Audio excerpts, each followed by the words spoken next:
পৃথিবীটা কি আসলেই এলন মাস্ক, জেফ বেজোস বা মার্ক জাকারবার্গরা চালায়, নাকি এরা কেবল স্টেজে সাজানো পুতুল মাত্র যাদের আসল সুতো বাঁধা আছে পর্দার আড়ালের কোনো এক অদৃশ্য হাতে?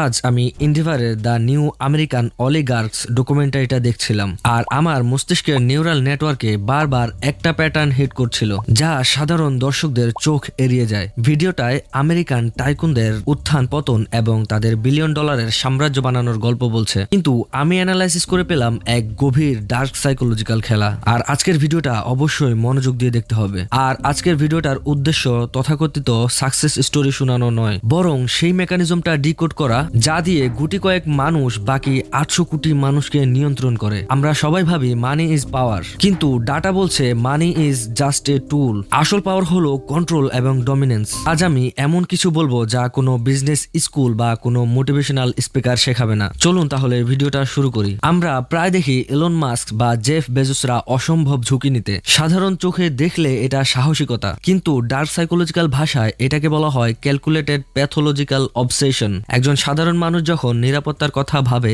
একজন ডমিনেন্ট টাইকুন তখন ভাবে টোটাল মনোপোলের কথা। লক্ষ্য করলে দেখবেন এরা কেউ ছোটখাটো মার্কেট শেয়ার চায়নি। রকফেলার চেয়েছিলেন তেলের উপর একচ্ছত্র আধিপত্য, বিল গেটস চেয়েছিলেন প্রতিটি ডেস্কে উইন্ডোজ, আর জাকারবার্গ চেয়েছিলেন পৃথিবীর প্রতিটি মানুষের ডাটা। এই যে টোটাল ডমিনেন্সের আকাঙ্ক্ষা, এটা সুস্থ স্বাভাবিক মস্তিষ্কের কাজ নয়। এটা হলো তাদের পাওয়ারের প্রতি এক ধরনের আসক্তি যা তাদের সাধারণ মানুষের ইমোশন বা ভয় থেকে বিচ্ছিন্ন করে ফেলে। ভিডিওতে মাস্কের ছোটবেলার ট্রমা বা বুলিং এর কথা বলা হয়েছে, যা তার ইগো বা জেদ তৈরি করেছে। ডার্ক সাইকোলজি বলে চরম অপমান বা ট্রমা থেকে ফিরে আসা মানুষরাই সবচেয়ে ভয়ঙ্কর ডমিনেন্ট লিডার হয়, কারণ তাদের কাছে জেতাটা সুখের নয়, বরং এটা অস্তিত্ব রক্ষার লড়াই। তারা যখন বিজনেস করে তখন তারা আসলেই যুদ্ধ করে, আর এই যুদ্ধের প্রধান হাতিয়ার হলো আমাদের মনোযোগ এবং ডাটা। এই যে আমরা এলন মাস্ক, বিল গেটস বা জেফ বেজোসকে দেখি, এরা কি আসলেই সবকিছুর মালিক,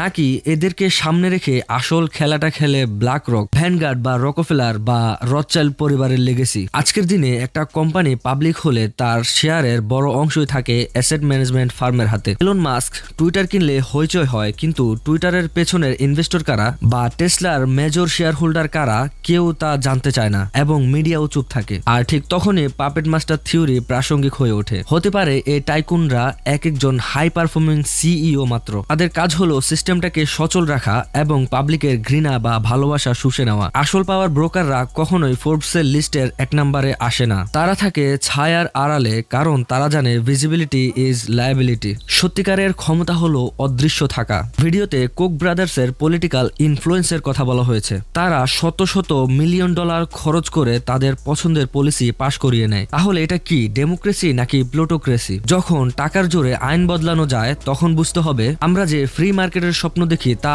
আসলে একটা ইলিউশন, আর এই ইলিউশনটা টিকে রাখা জরুরি। কারণ মানুষ যদি বুঝে যে গেমটা রিগড, তাহলে তারা খেলা বন্ধ করে দেবে। আর এখানেই আসে আমেরিকান ড্রিমের কনসেপ্ট। স্যাম ওয়ালটনের ওয়ালমার্ট বা বেজোসের অ্যামাজনের উত্থানকে দেখানো হয়েছে অনুপ্রেরণা হিসাবে। বলা হয় তুমিও যদি পরিশ্রম করো তুমিও পারবে, কিন্তু ডাটা বলছে এই নরবরে সিঁড়িটা বেয়ে উপরে ওঠার সুযোগ এখন প্রায় শূন্যের কোঠায়। ভিডিওর শেষের দিকে ওয়েলথ গ্যাপ বা অসমতা নিয়ে কথা বলা হয়েছে, যা দিন দিন বাড়ছে। এটা কোনো দুর্ঘটনা নয়, এটা তাদের সিস্টেমের ফিচার। সিস্টেমটা এমন ভাবে ডিজাইন করা হয়েছে যাতে সম্পদ নিচ থেকে উঠে উপরে ফানেল হয়ে যায়। রেগানোমিক্স বা ট্রিকল ডাউন ইকোনমির নামে যে ধোঁকা দেওয়া হয়েছে, তা আসলে কর্পোরেটদের ট্যাক্স কমিয়ে তাদের আরো শক্তিশালী করার ব্লু প্রিন্ট ছিল।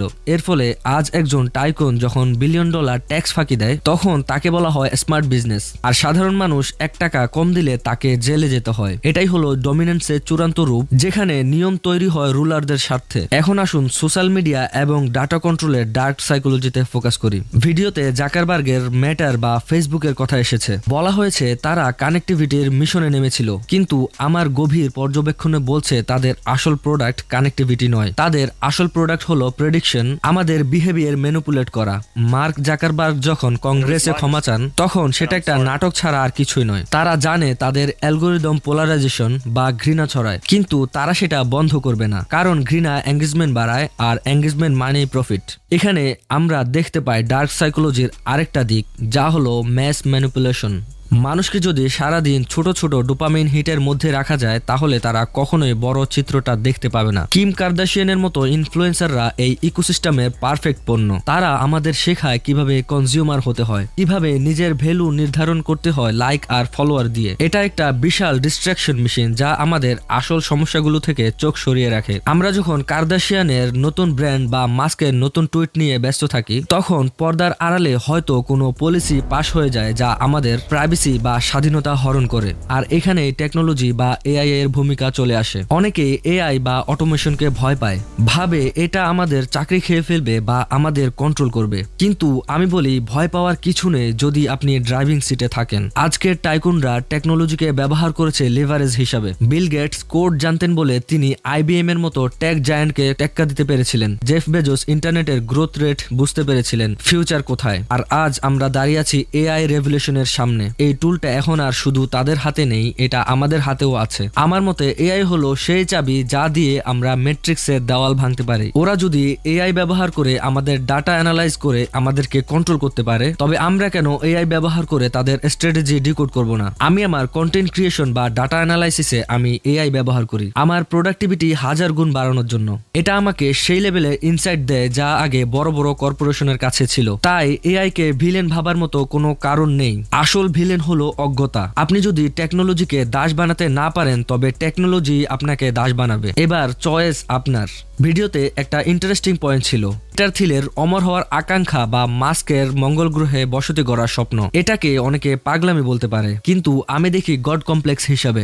যখন একজন মানুষের হাতে এত টাকা এত ক্ষমতা চলে আসে যে পৃথিবীর নিয়ম কানুন তাদের কাছে তুচ্ছ মনে হয়, তখন তারা নিজেদের ঈশ্বরের আসনে বসাতে চান এবং তারা মৃত্যুকেও জয় করতে চায়। কিন্তু প্রশ্ন হলো, তারা কি পৃথিবীকে বাঁচানোর জন্য মঙ্গল গ্রহে যেতে চায় নাকি পৃথিবীকে চুষে ফেলার পর পালানোর রাস্তা খুঁজছে? তাদের এই ভিশনগুলো কি সত্যি মানব কল্যাণে নাকি তাদের নিজেদের ইগো স্যাটিসফাই করার জন্য? আমার মনে হয় এদের এই ফিউচারিস্টিক প্রজেক্টগুলো এক ধরনের এসকেপ প্ল্যান। তারা জানে বর্তমান সিস্টেমটা আনসাস্টেনেবল, রিসোর্স শেষ হয়ে আসছে, ক্লাইমেট ক্রাইসিস বাড়ছে। তাই তারা সাধারণ মানুষকে মিথ্যে আশার বেলুন দেখিয়ে নিজেদের লাইভবোর্ড তৈরি করছে। কিন্তু আমরা যারা অ্যানালিস্ট, আমরা এই ধোকায় পা দেব না। আমরা ফোকাস করব বর্তমানে এই মুহূর্তে আমাদের হাতে কি কন্ট্রোলে আছে তার উপর। তাহলে এই পাপেট মাস্টারদের দুনিয়ায় আমাদের অবস্থান কোথায়? আমরা কি শুধুই দর্শক? একদমই না। আমি বিশ্বাস করি knowledge is the great equaliser. ওরা চায় আমরা সবসময় ভয়ে থাকি, আমরা কনজিউমার হয়ে থাকি। কিন্তু আমরা যখন তাদের গেমটা বুঝে ফেলি তখন আমরা আর তাদের খেলার গুটি থাকি না। আমি যখন এই ভিডিওগুলো মনিটর করি তখন আমি দেখি তারা কোথায় ইনভেস্ট করছে, তারা কোন ন্যারেটিভটা পুশ করছে। যেমন ভিডিওতে বলা হয়েছে ওয়ারেন বাফেট ভ্যালু ইনভেস্টমেন্ট করেন এবং তিনি জানেন কোন সেক্টর গ্রো করবে। তার মানে মার্কেট র্যান্ডম নয়, মার্কেট প্রেডিক্টেবল। যদি আপনি সঠিক ডাটা দেখতে পান, আমাদের কাজ হলো সেই সিগন্যালগুলো ধরা। তারা যদি রিয়েল এস্টেট বা এআই তে মুভ করে তাহলে আমাদের বুঝতে হবে স্রোত কোন দিকে যাচ্ছে। অন্ধের মতো তাদের ফলো করা নয়, বরং তাদের মুভমেন্ট অ্যানালাইজ করে নিজেদের স্ট্র্যাটেজি তৈরি করা। আজকের এই কর্পোরেট পলিটিক্যাল এবং সাইকোলজিক্যাল ওয়ারফেয়ারের যুগে নিজেকে একজন ইনোসেন্ট ভিকটিম ভাবাটা বোকামি। আপনাকে হতে হবে একজন রুথলেস অ্যানালিস্ট। আপনাকে বুঝতে হবে ইমোশন দিয়ে বিজনেস হয় না। বিল গেটস যখন মাইক্রোসফট চালাতেন তখন তাকে বলা হতো ডেথ স্টার। তিনি তার প্রতিযোগিতার ধ্বংস করে দিতেন। এটা শুনতে খারাপ লাগতেই পারে, কিন্তু এটাই ক্যাপিটালিজমের নগ্ন সত্য। কারণ আপনি যদি শার্ক ট্যাঙ্কে নেমে গোল্ডফিশের মতো আচরণ করেন তাহলে আপনাকে খেয়ে ফেলা হবে। তাই আমি সর্বদা বলি নিজেদের স্কিল সেট বাড়ান, ডার্ক সাইকোলজি শিখুন, কাউকে ম্যানিপুলেট করার জন্য নয়, বরং কেউ যেন আপনাকে ম্যানিপুলেট করতে না পারে সেটা বোঝার জন্য। বডি ল্যাঙ্গুয়েজ, নেগোসিয়েশন এবং পাওয়ার ডাইনামিক্স বোঝাটা এখন লাক্সারি নয়, এটা এখন সার্ভাইভাল স্কিল। আমরা দেখেছি ওয়ালমার্ট কিভাবে ছোট ছোট শহরের লোকাল বিজনেস ধ্বংস করে দিয়েছে। এটা আমাদের জন্য একটা লেসন। সেন্ট্রালাইজড পাওয়ারের বিরুদ্ধে ফাইট করা কঠিন কিন্তু অসম্ভব নয়। ডিসেন্ট্রালাইজেশন বা ক্রিপ্টোকারেন্সি এবং ব্লকচেন টেকনোলজি হয়তো ভবিষ্যতে এই সেন্ট্রালাইজ পাওয়ারের বিরুদ্ধে আমাদের হাতিয়ার হতে পারে। যদিও ভিডিওতে এটা নিয়ে বলা হয়নি, একজন ফিউচারিস্টিক থিঙ্কার হিসাবে আমি দেখতে পাচ্ছি পাওয়ার শিফট হচ্ছে। এতদিন ইনফরমেশন ছিল গেটকিপারের হাতে, কিন্তু এখন ইনফরমেশন একদম ওপেন। এই ওপেন ইনফরমেশনকে প্রসেস করার ক্ষমতা যার আছে সেই আগামী দিনের টাইকুন। তবে সেই টাইকুন হতে হবে ভিন্ন, তাকে হতে হবে কনসাস। তাকে বুঝতে হবে পাওয়ারের সাথে রেসপন্সিবিলিটিও আসে। আমরা যদি পুরনো টাইকুনদের মতোই লোভী হয়ে উঠি তবে আমরা শুধু শোষকের মুখ বদল করলাম কিন্তু সিস্টেম বদলালাম না। পরিশেষে একটা কথা খুব স্পষ্ট করে বলতে চাই, এই যে রকফেলার থেকে জাকারবার্গ পর্যন্ত আমরা যাদের গল্প শুনলাম তারা কেউ এক্সট্রা অর্ডিনারি এলিয়েন ছিলেন না। তারা ছিল মানুষের সাইকোলজি এবং মার্কেটের গ্যাপ বোঝার উস্তাদ। তারা জানতো মানুষ কি চায় এবং মানুষকে দিয়ে কি চাওয়ানো সম্ভব। তারা রিস্ক নিয়েছে, নিয়ম ভেঙেছে এবং নিজেদের নিয়ম তৈরি করেছে। আপনি আমি হয়তো এখনই বিলিয়নার হব না, কিন্তু আমরা আমাদের নিজেদের জীবনের সিইও হতে পারি। আমরা আমাদের সময় এবং অ্যাটেনশনকে কোথায় ইনভেস্ট করছি তা কন্ট্রোল করতে পারি। আপনি যদি এতক্ষণ ধরে আমার এই ভিডিওটা দেখছেন, তাহলে এটা প্রমাণ করে আপনি সাধারণের ভিড়ে মিশে যেতে চান না।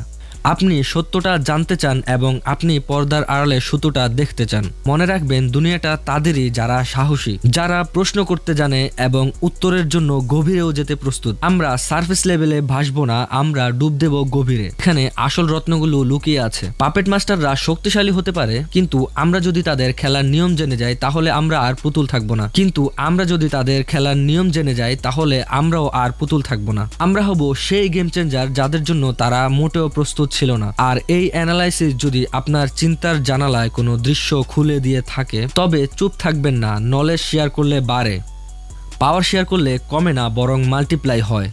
তাই আজকের ভিডিওটা অবশ্যই শেয়ার করা জরুরি। পরিশেষে একটা প্রশ্ন, আপনি কি মনে করেন এলন মাস্ক বা জাকারবার্গরা কি স্বাধীন, নাকি তারাও কোনো বড় গেমে ছোট গুটি? আপনার মতামত আমাকে কমেন্টসে জানান।